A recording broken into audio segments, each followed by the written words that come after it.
This Yeah, yeah. conference will now be recorded. Okay.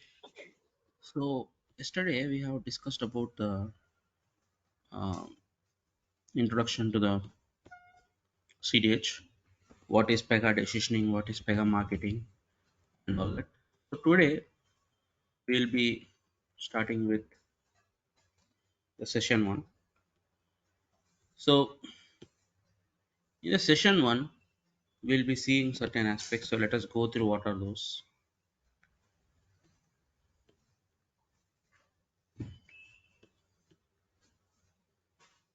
So are you able to see the PPT Yes, yes. or no? Oh, you are able to see. Okay.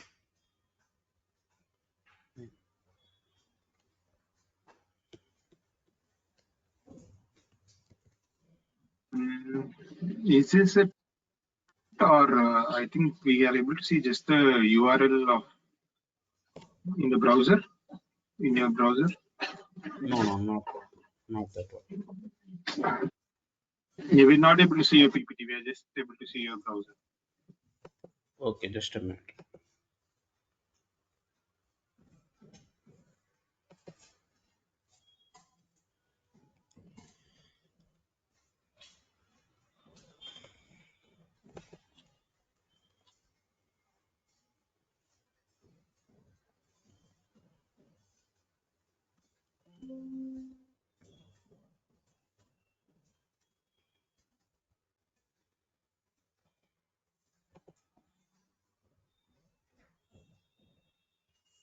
Okay.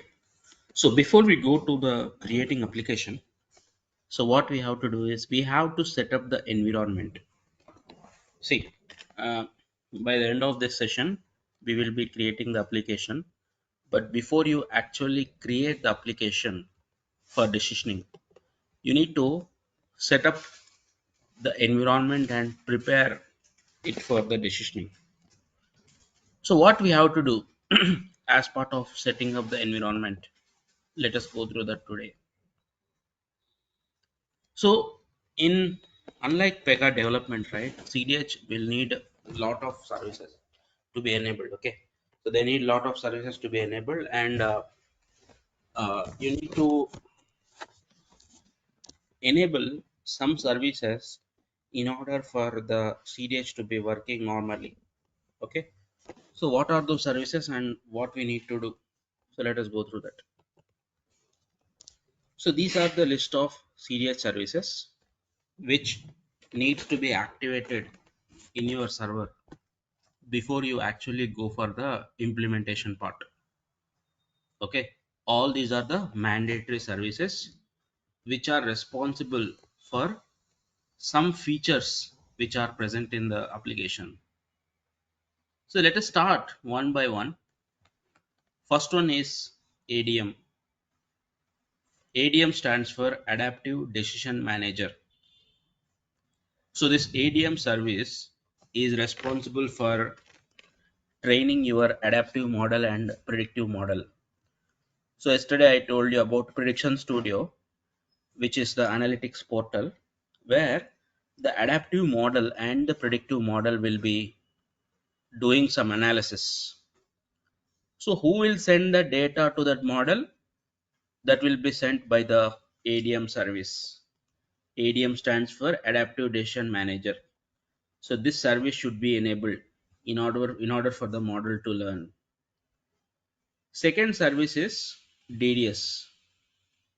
DDS stands for Decision Data Store. In CDH applications, you will have the Cassandra database. So in order for your Cassandra database to work, you need to have DDS service enabled. Okay. So what is Cassandra database? Why it is needed? How the DDS will help? That we'll see later. Okay. Next we have Stream, Real Time, and RTDG. All these three are used for real time operations.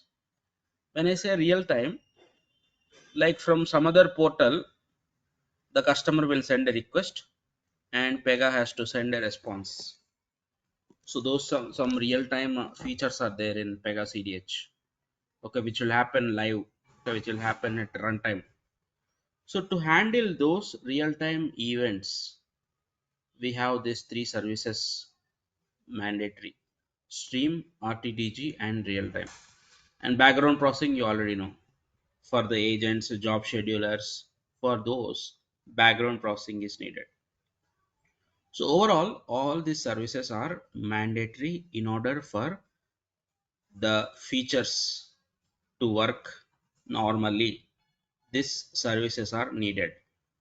If any of the service is not running, then your CDH feature will not work. Like I told, ADM for training the adaptive model and predictive model, DDS for manipulating the Cassandra database, like inserting some data, retrieving some data from Cassandra database. For all those operations, DDS service is there. And for real-time related features, we use these three. Okay, so clear here? So one question. So actually you said if there is a main application and we have this Pega CDH at the back end, it would use all the Pega data tables only, right? So Cassandra is also same, or it's another external table, external database? External database, Cassandra. Okay. So Cassandra, both internal and external is there. We will see how to configure internal database with Pega. Okay. Yeah. So next we have this just a basic introduction. How do we enable a service?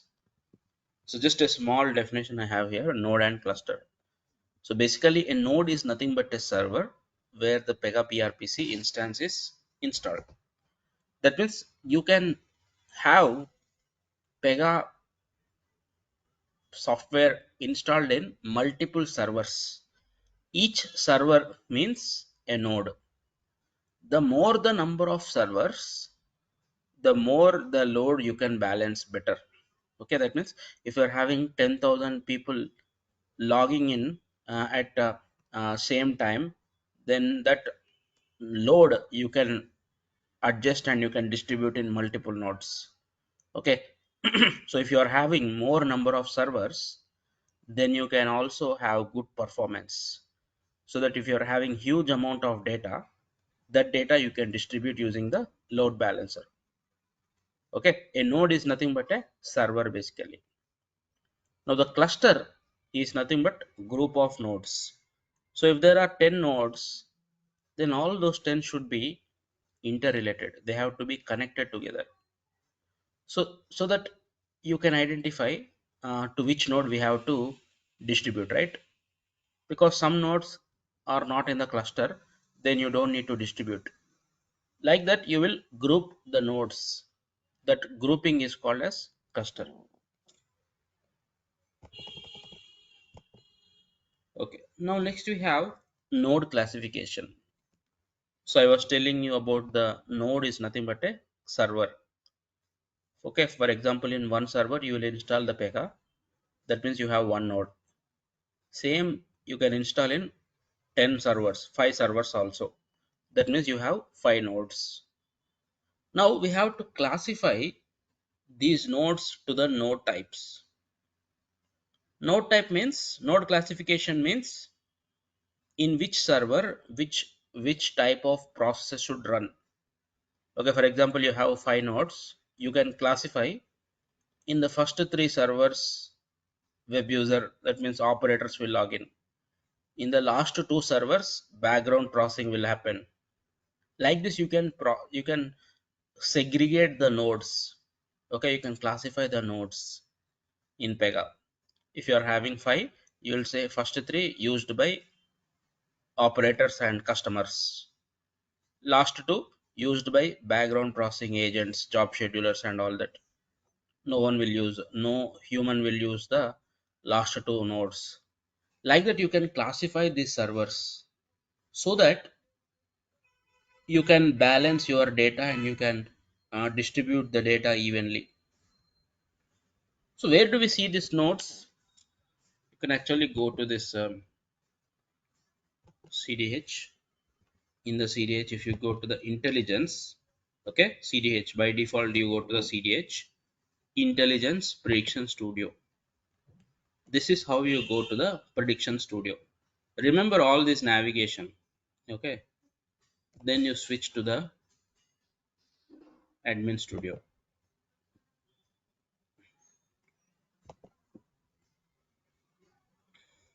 In the Admin Studio, you can see how many nodes are there in your cluster.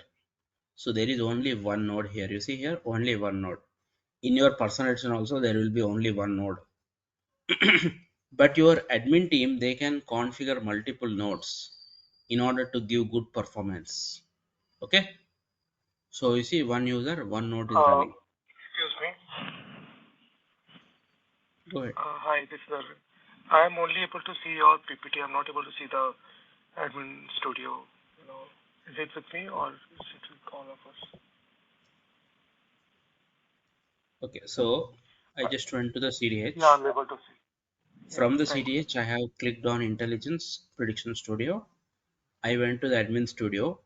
In the Admin Studio, as soon as you open, you can see how many nodes are running. So you can see here there is one node running. So it is one node running. So how many nodes are there in your personalization? There also one will be there. Now if you click on this node, so for example I click on this node,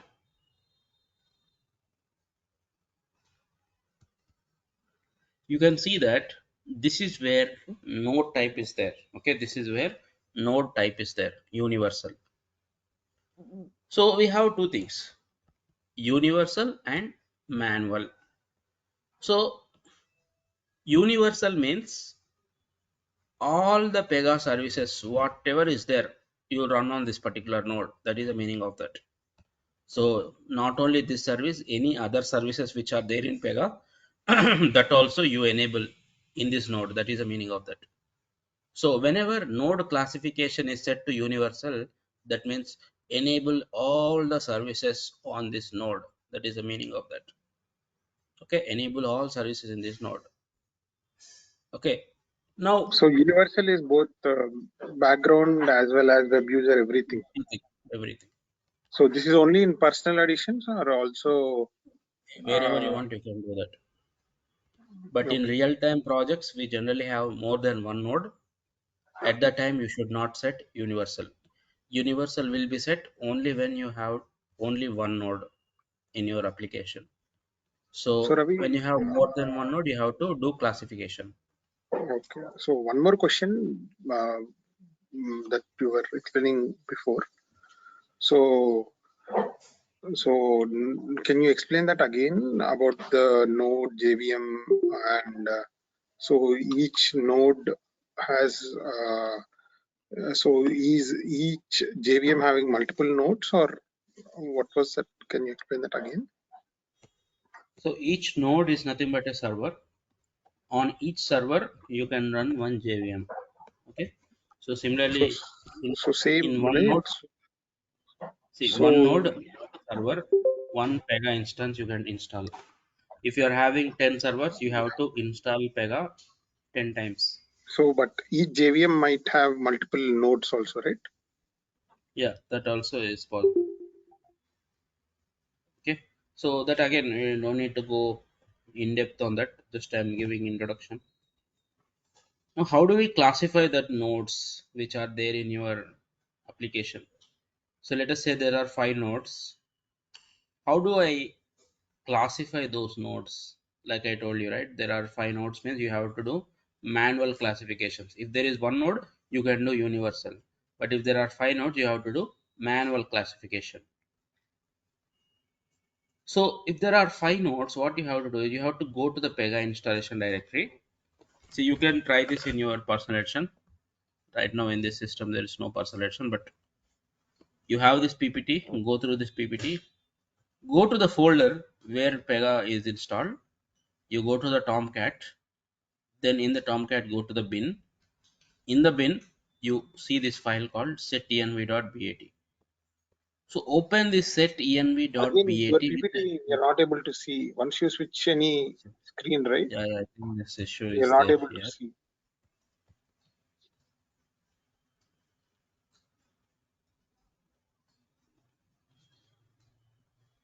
Okay, so what I was telling is you go to this path, you go to this path and you try to open this file.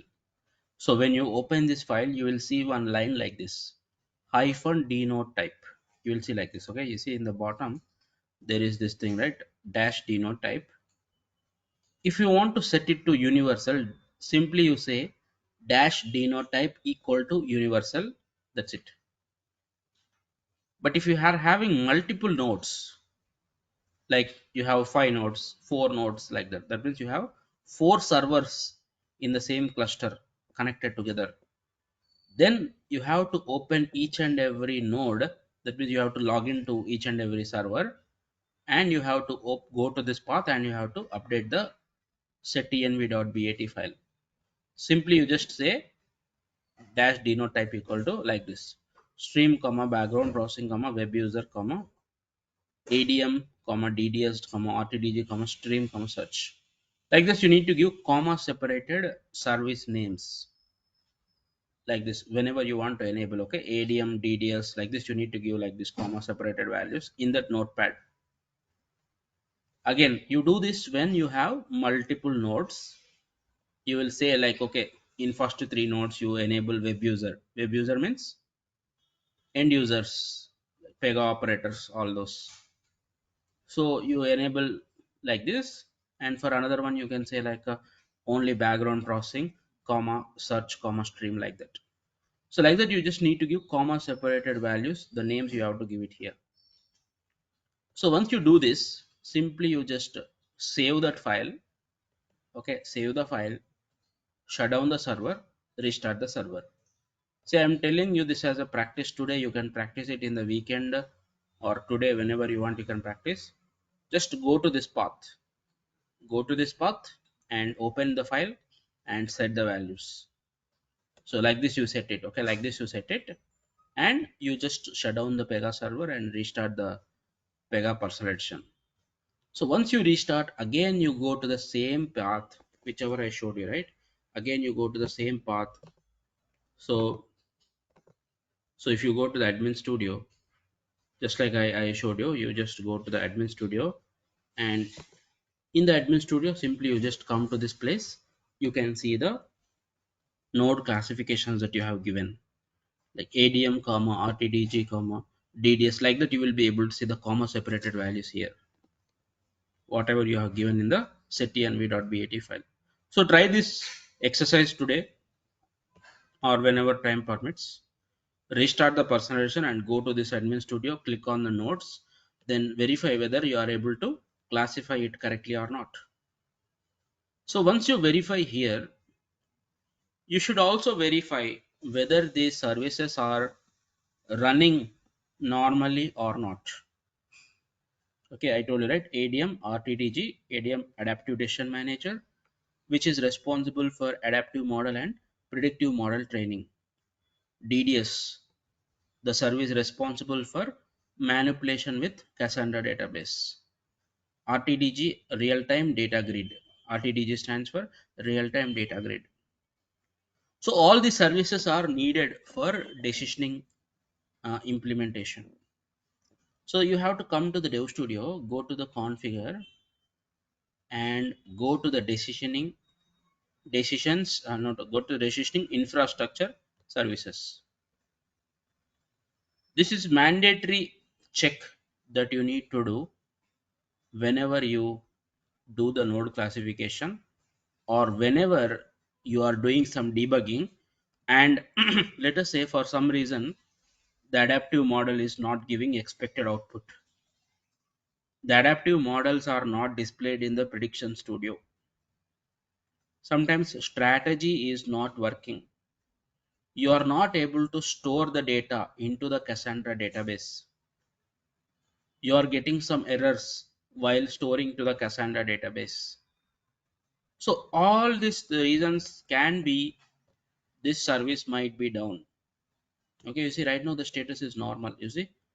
So you have to come to here, you see you need to click one by one tab, adaptive decision manager, make sure status is normal, data flow, then you here you select one by one here also. make sure status is normal. Okay, stream is also mandatory. Okay, like Kafka will also run on stream, and some of the decisioning services will run on stream. So you have to ensure that all these places, it's normal. Okay, they have to be running with status normal. Okay, yeah. So status should be normal. Then only you will be able to make sure the decisioning is progressing correctly. Okay, so that's what you have to do. Just open one by one tab and make sure that everything is set as normal.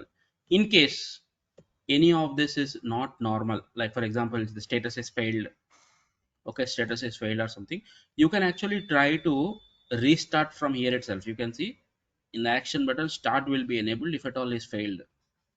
Right now it is started, that's why this is disabled. But in case it is failed, you can try to start it here itself.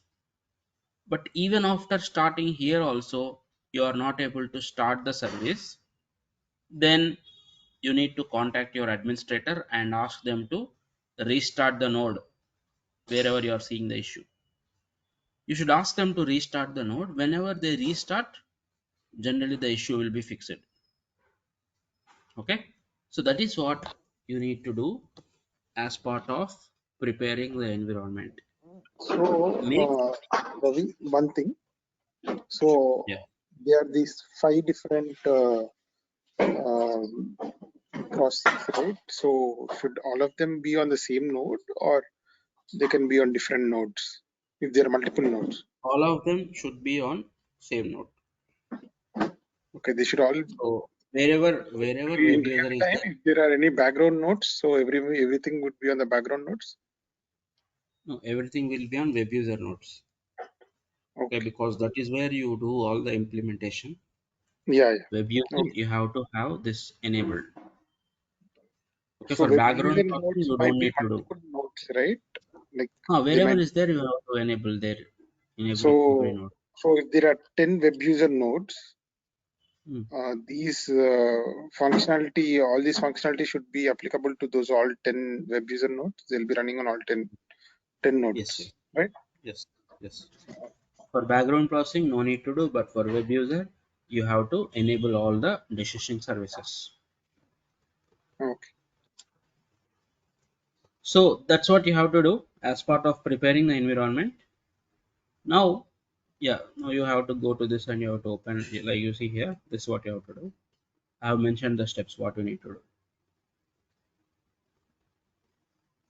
Okay, so that is one thing that is done. First thing, you classify the nodes. You can take the help of your administrator to go to that particular path. Open that file, set dnode type equal to ddm rtdg, like this. Then you go to the next step, which is the We Cassandra can't database. see your screen again. Yeah, yeah, sure.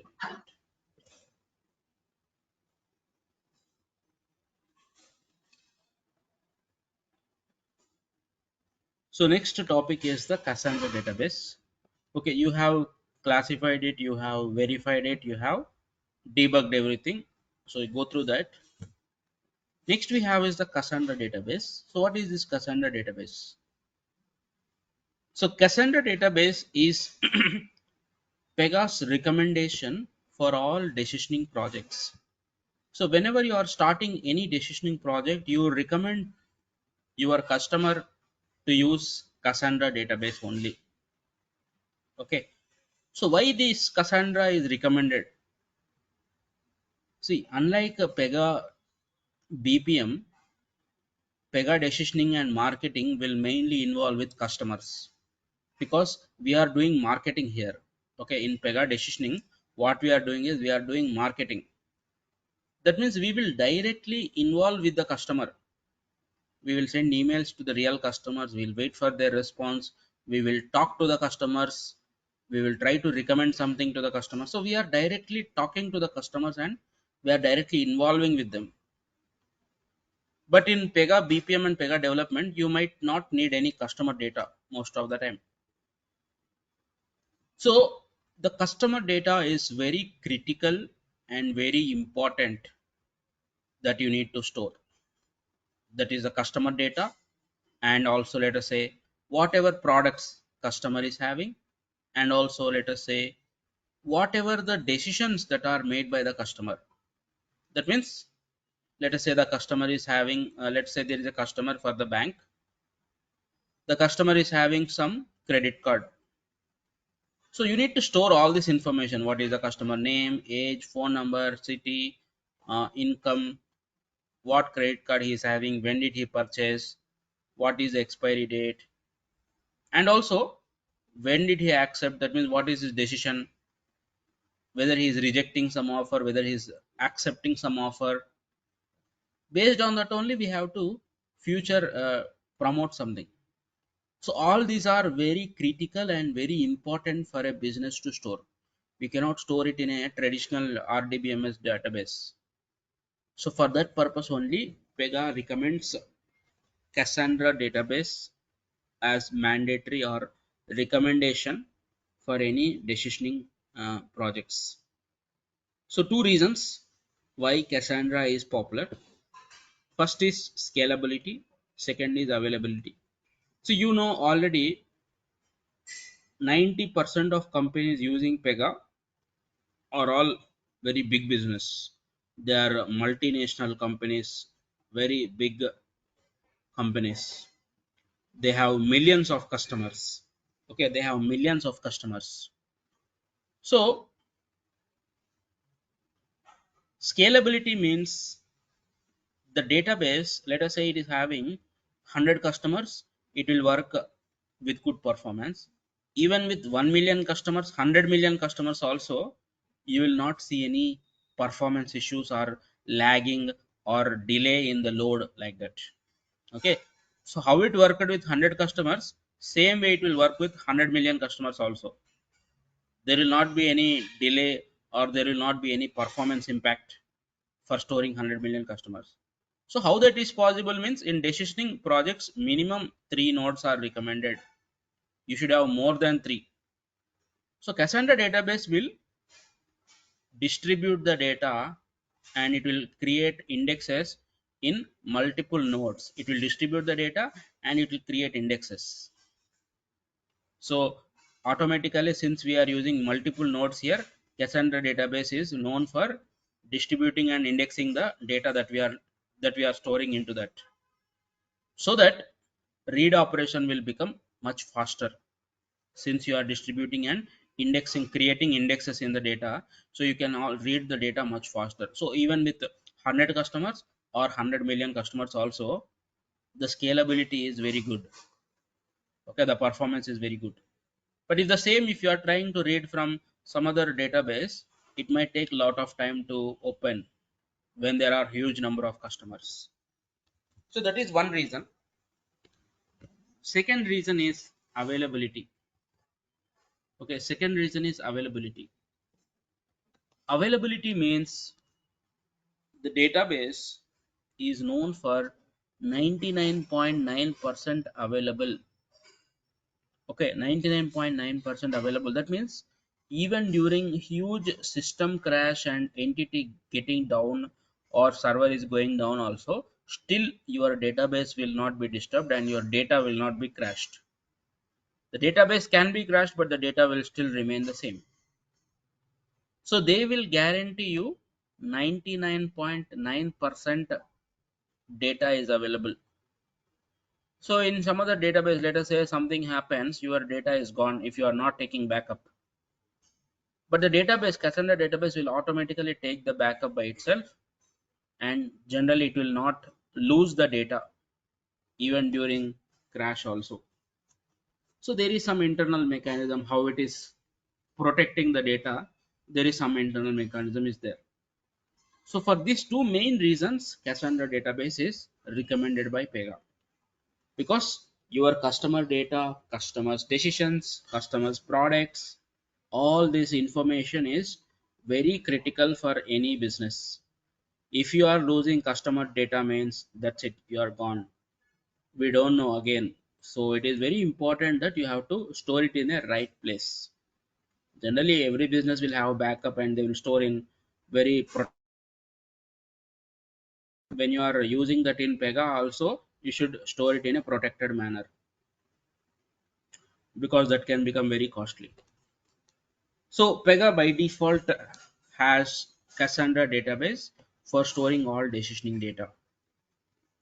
Okay, so I'll show you. We'll go to that. Any questions still here? So if the application, the main application is using, right, RDBS database only, right? Mostly either Microsoft or an Oracle database. So how are we loading data into this Cassandra database, and what actually is this Cassandra database like? If it's not in simple RDBS database. Yeah, it is just Hmm. indexing node. I can say it is just like a indexing and distribution purpose we use it. The ultimate storage will not be Cassandra generally. The Hmm. ultimate storage you can store it into RDBMS. But Hmm. what Pega recommends is whenever you are storing something to your RDBMS, in the middleware, you will have to keep this Cassandra as the middleman. Okay. So in real-time projects, whichever I worked also, we do the same thing. So for example, new customer is coming. First, we will index that to Cassandra database. Then it will go to the general Oracle table. So So indexing, are we doing any math? whenever we pull also, we will pull from the Cassandra database only. Hmm. Like that, it will act like a middleman, and you can access it much faster. Okay, so in the end, backend, it's always an RDBS Yeah, backend always data. RDBMS, but it will act like a middleware. You have to index everything to that, so that in case anytime any issue is there with your database also, your Cassandra is always there to provide it. So if you're talking about availability, so does this Cassandra like it's always again backend, right? It's only you said like a middleware software. So how will it Yes. handle? Like, will it have multiple tables it will be updating so that the data is always available? How would that work? Yeah, yeah, that's what it will update the multiple tables, multiple nodes. Okay, it will update the data in multiple nodes, so that you can retrieve the data every time whenever you need it. But the database is always only a single database, right? Yeah, database is single database. Okay, so just generally what we do is we have to image or index your data always to Cassandra. Then you will go to the RDBMS. Whenever you write the data, whenever you read the data, you will involve Cassandra in the middle. Okay, so that data is retained, and you can actually make the access faster. Okay, so like instead of directly accessing from Pega to the Oracle database, from Pega you will access from the Cassandra database, but in the backend in Oracle database also the data will be there, same data will be there. But while accessing, we will generally access from Cassandra only. Okay, so that the data access and retrieval and the write operation and the read operation will be faster when you are using Cassandra as the middleman. Okay, so next we'll go to that. So next we have the prerequisites before creating the application. So now that we have understood whether we need to use Cassandra or not, Cassandra is a recommendation. Every decisioning projects are recommended to use Cassandra. It's not mandatory but recommended. Without that also they can use Oracle database in case if they have some strong protected data, or if they have some backup system, backup policies there, all this external security that they have for the data, if the business is confident on that, then that is fine. But if not, Cassandra is a recommendation. So next we are setting up the environment. We make sure the environment is working fine and all that. So like you need to enable all these services. The next thing that you need to look at is this. The last thing, I can say the last thing which you need to be aware is the subject. So again, all these terms are needed for you to understand. Okay. So what I mean to say is, see, okay, we let us say in the last session I told you we will promote a bank. Now, before you create an application, the bank has to tell us who is the targeted customer that they want to promote, what they want to promote, to whom they want to promote, and why they want to promote. All this information is needed for you to create the application. Okay, so generally in Pega Decisioning, the audience that you are promoting, we call them as subject. Okay, I think this is like a doctor's terminology, you can say, right? So any investigation body, right, you call it as subject. So same way in Pega Decisioning, the targeted audience is called as subject or context. Both are same. Okay, context or subject, both of them means audience, targeted audience to whom you want to promote. Now the primary key of that subject is called as subject ID. Okay, subject ID. For example, your targeted audience is customers. Then what you do, you keep all your customers in some table. Like I have 10,000 customers are there. I will keep, okay, these are my 10,000 customer data. This is the customer name, customer age, customer phone number, and all that. And there will be one primary key, right, like the customer ID, that is called as subject ID. So why we are calling subject ID? Because you can promote to different types of audience in Pega, right? I can promote to customers, I can promote to non-customers, like some leads, social media people, like that. So there are different types of customers for every business, like social media people, the people who have downloaded my mobile application. I want to promote to those people. They are not customers, they just downloaded my mobile application. So like this, different types of customers are there. So generically we give the generic name as subject, and the primary key is the subject ID, and the table or the class where the records are stored, you call it as subject type. Subject type means class name. Okay, for example, in Pega, how do you store the data? For example, you will create a data type abc dash data dash customer, right? So that is nothing but the subject type. Okay, so just remember, subject or context means customer. Okay, subject or context means customer. So now let me just open one notepad here. I'll just share this also.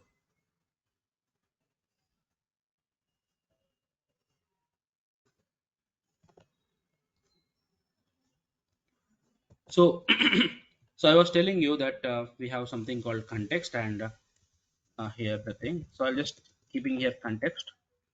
So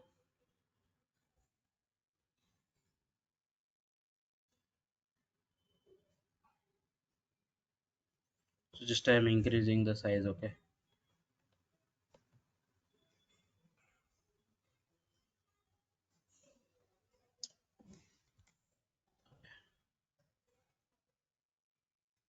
And I don't know, it's not coming. Okay. So what I'm saying here, we have context or subject. Okay, we have subject. Both are nothing but targeted audience to whom you are going to promote. Now this context is divided into three things. Okay, subject is nothing but targeted audience. Oh God, something is happening, guys. Just a minute.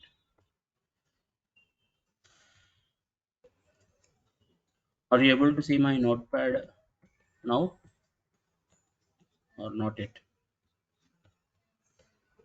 No, we can't. Okay. So I'm just sharing again. So I was telling you here, context or subject is nothing but targeted audience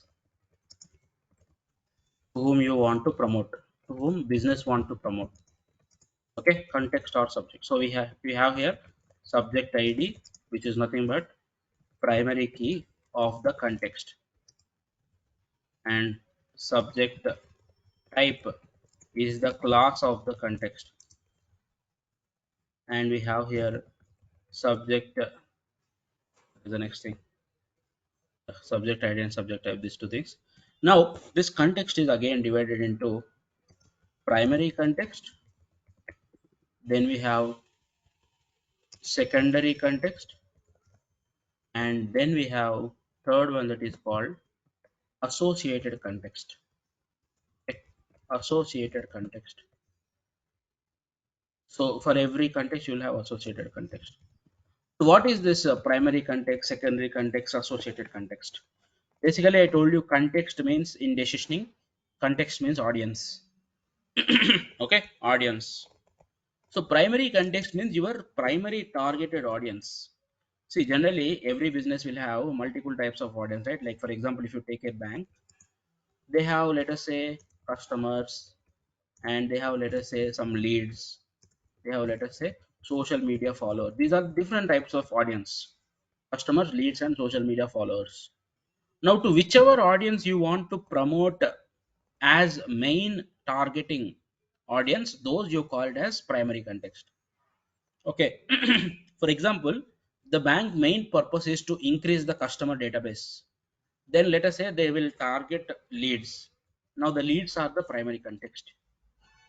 For example, bank is having some 1 million customers. Now the primary purpose of this promotion is to get more and more sales. Okay, like for example, I am already a customer of the bank. That means I'm already having some bank account. So the bank wants to promote to me in order to promote some personal loan, home loan, let us say some credit card, something like that. So they are saying that customers are primary audience. Then you have to create primary context as customers. Okay. Now what is associated context? Associated context will be there for every context. Associated context means whatever the products or services that the context is having. Okay. For example, I told primary context is customers. Now associated context means whatever the products that they are holding. For example, let us say I am a bank, I'm a bank customer, and let us say I'm having some debit card. That is my associated context. Okay, customer ID one is having debit card expiring on let's say expiring on 24 year 24 2024, like that. So this data is nothing but the associated context. So I'm just telling you from a bank scenario, but for any project, primary context means your primary targeted audience to whom you want to mainly promote, and associated context means whatever the products that they are having. For example, if you take a mobile network company, Airtel. Okay, so associated context will be what internet plan they are having, what mobile plan they are having. Okay, how much memory that they are using, what is the daily limit. All these things will be the associated context. Okay, for any business like that. Now secondary context will be your secondary audience. For example, leads are my secondary audience. That means main focus is on customers, but I want to promote to leads also. Then you have to configure that as secondary context in Pega. Now again, for leads, for example, let us say instead of leads I will say social media followers is my secondary context. Now the associated context for that is like what network they are following, whether they are following Facebook, whether they are following Instagram, whether they are following YouTube, where they are following. So that is something like the associated context. So like this, in a given point of time, you will have one primary context and multiple secondary contexts will be there. Okay, one primary context means your main audience and the secondary audience. Secondary audience can be multiple, you can have as many as you want, but the main audience will only be one. And for every audience you can add associated context also. See why we need this associated context, why it is important? Because let us say you are saying customer ID 1 is having debit card, then in most of the cases you don't need to promote debit card to this customer, right? So that is the reason we need to know what is the associated context. The customer is already having credit card, then you don't need to promote credit card to that customer because the customer is already having that. So that is the reason you need to create associated context as well. Okay, any questions still here?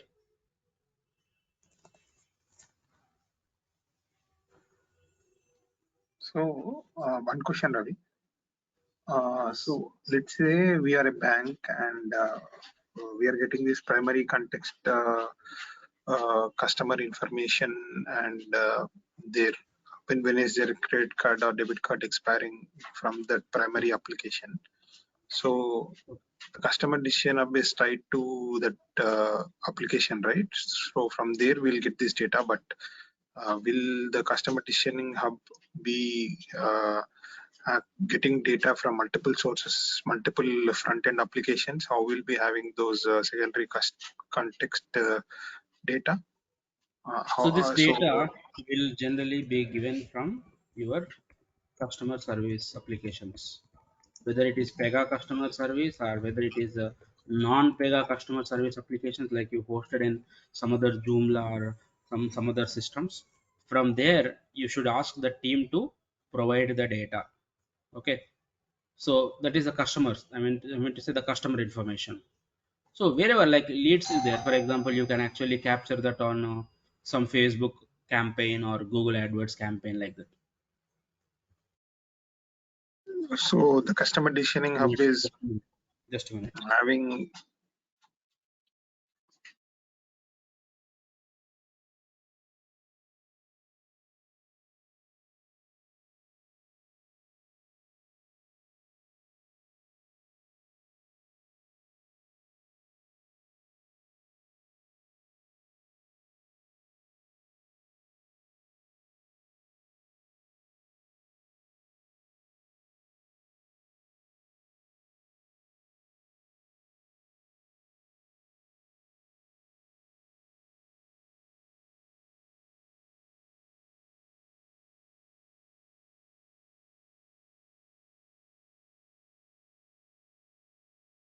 Okay.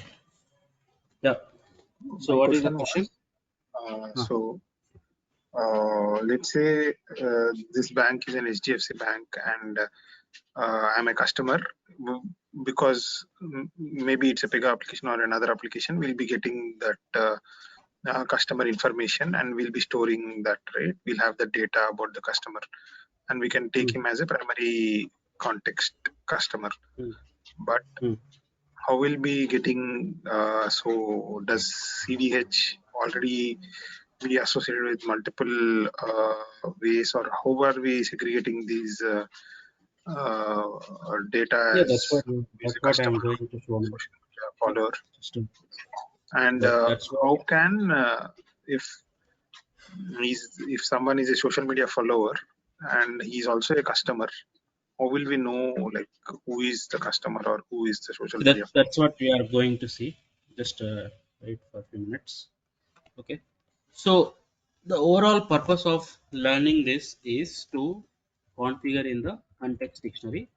So the context dictionary is a feature in Pega Decisioning where you configure what are the different types of audiences, where the audience is present, what data is present, and whom we need to promote.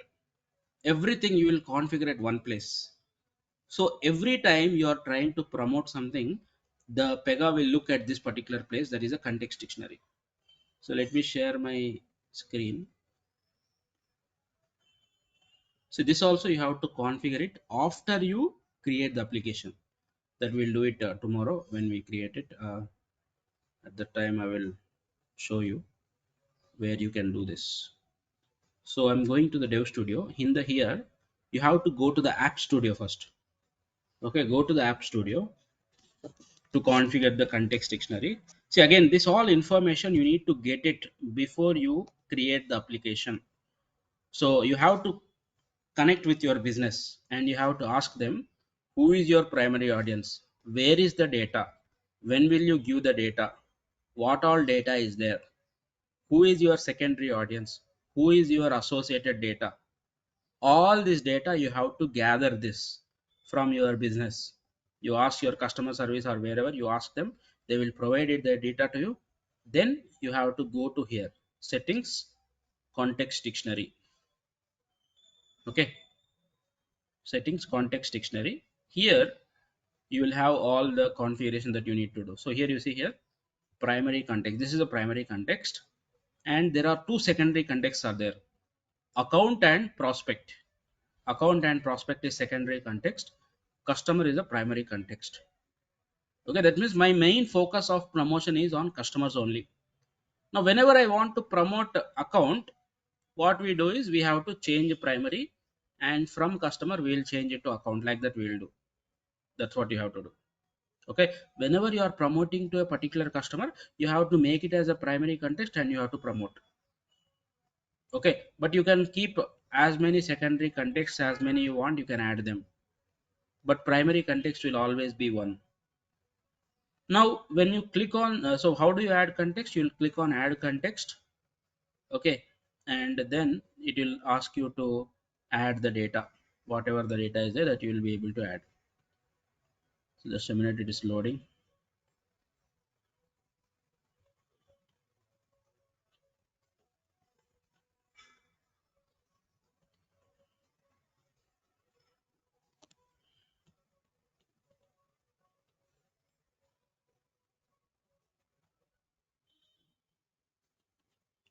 I'll just refresh this.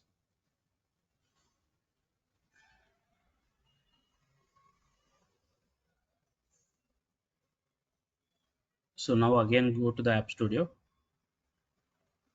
So what you do, there is some automated way. Okay, I'm going to show some automated wizard which will create all your context dictionary, everything it will create to you. So that is a very crucial point, which we will see it in Monday session. Okay, in Monday session.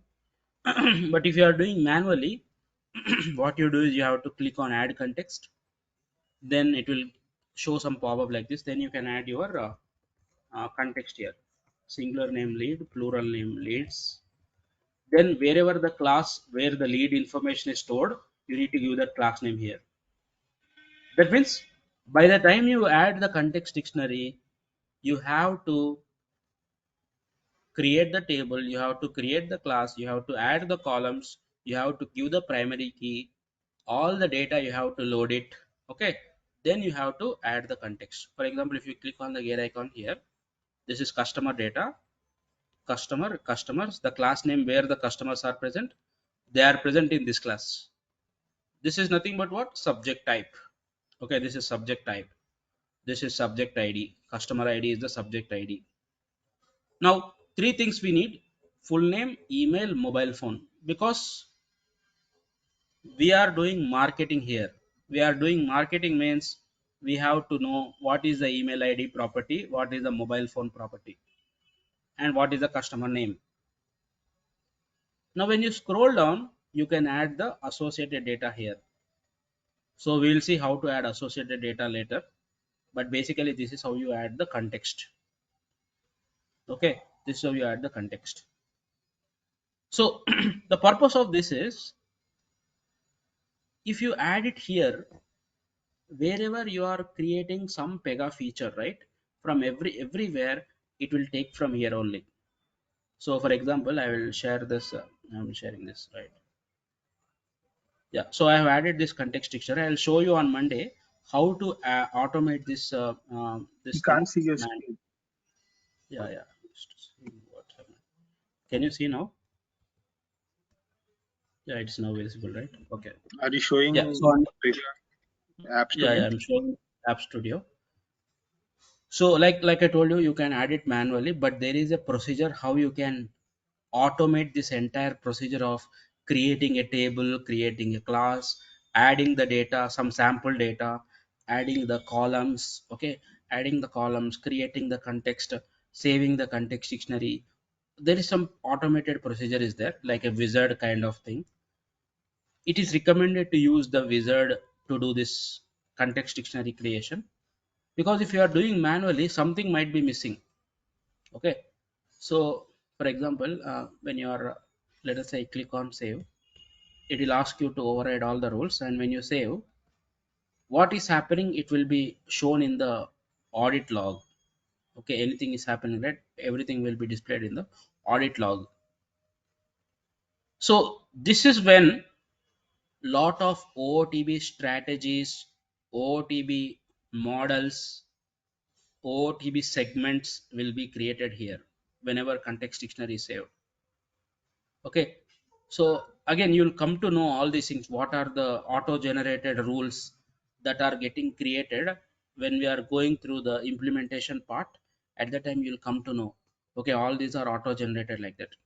But when you are saving the context dictionary, lot of OOTB rules will be created. Some sample strategies, sample segments, sample models, all these will be created in the backend.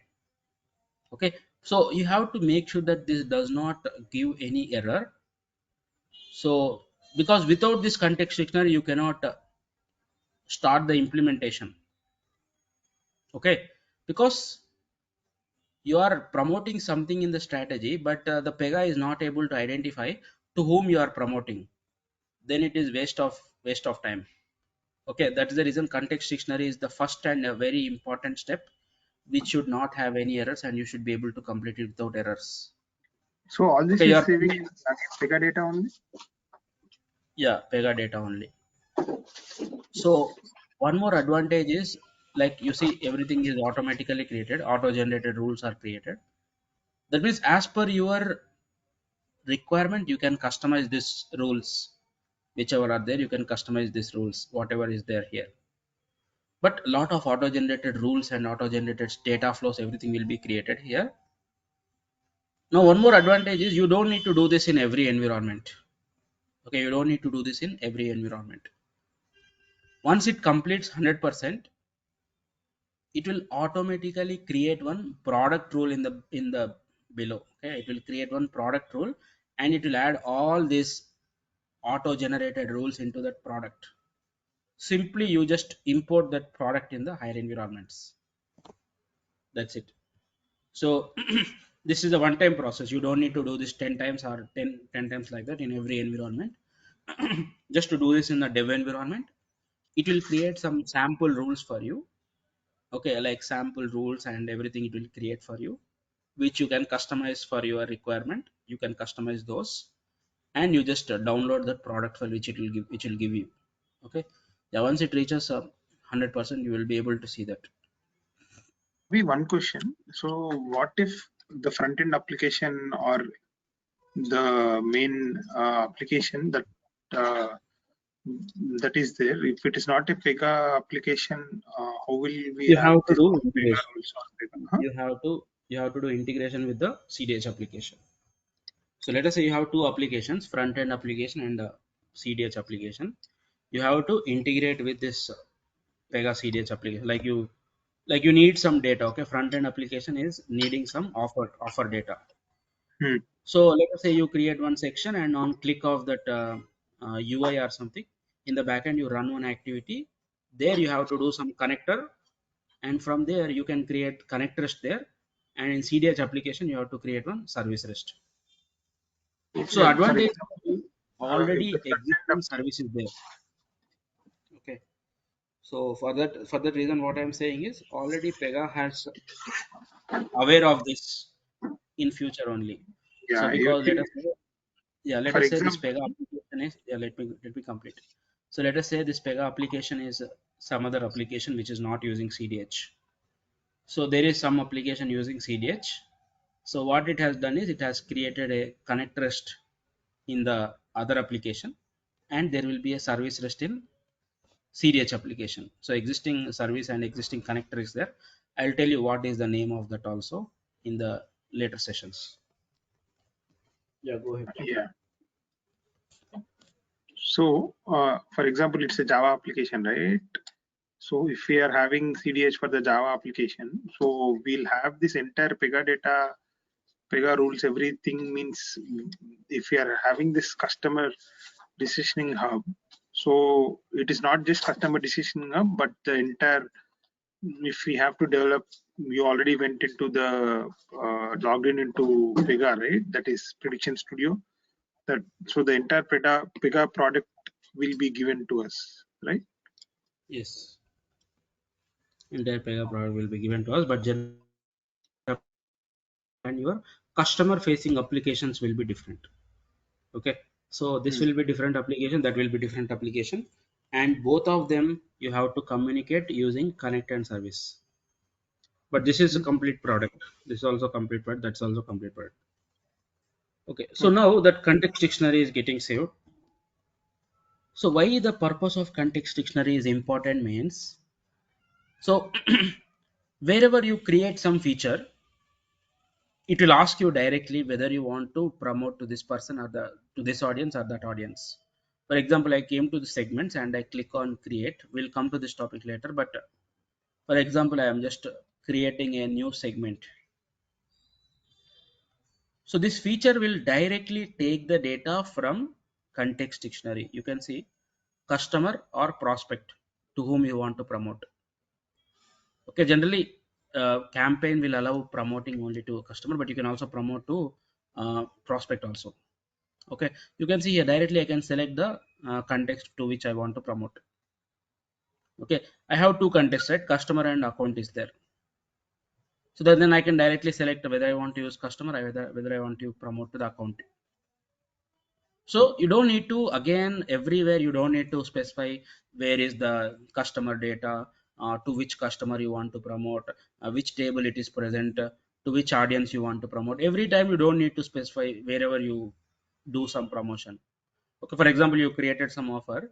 You don't need to every time specify what is the table name, what is the class name, what is the audience name, and all that. Simply like this radio button kind of thing, it will display, which will come from the context dictionary. Simply you just select whatever audience you want to select, that you can select and you can proceed. So like that, one time you have to create the context dictionary and you have to create it correctly, so that all the marketing features will use the audience information from the context dictionary only. Like you select customer and you say send an email to the customer, then it will send an email to this particular property, the primary email property. Okay, like you created some SMS account in Pega, you will say you send an SMS to this customers, then to this particular property it will send. That is the reason it is asking you what is the full name, what is the email address, and what is the mobile number property. Okay, yeah, so on Monday we'll see like how to automate this procedure and create everything perfectly without any errors and without anything. Like you can see how I saved the audit log. You can see at the last it will create one product rule for me. So simply if you want to export this context dictionary to higher environments, download this product file and you import the product file. That's it. No need to again create it, again save the context and all that. It will add everything to the product file, whatever is there, and it will create this rule for you. Okay, so this is about this context dictionary. We will see the automated procedure of building this in Monday session. So just till then you practice the exercise that I told you today, how to do node classification. Okay, any questions? Any other questions? No questions, Ravi, but thank you for letting us for answering Yes, our just questions. practice this. Okay, I'll Yeah. just make sure that you practice this, whatever we learn. Okay. Monday, same Yes. link? Yeah, same link. Okay. Yeah. Yeah, Yeah. please practice. Practice is very important. Go through the link, launch the cloud edition, then practice whatever we discussed. Make sure that you practice every session that we learn. So the Okay. one of updating that node, in the cloud version, can we do that or no, right? Only in the In personal edition? personal edition, you have to do in personal edition. Okay. All right. See you all.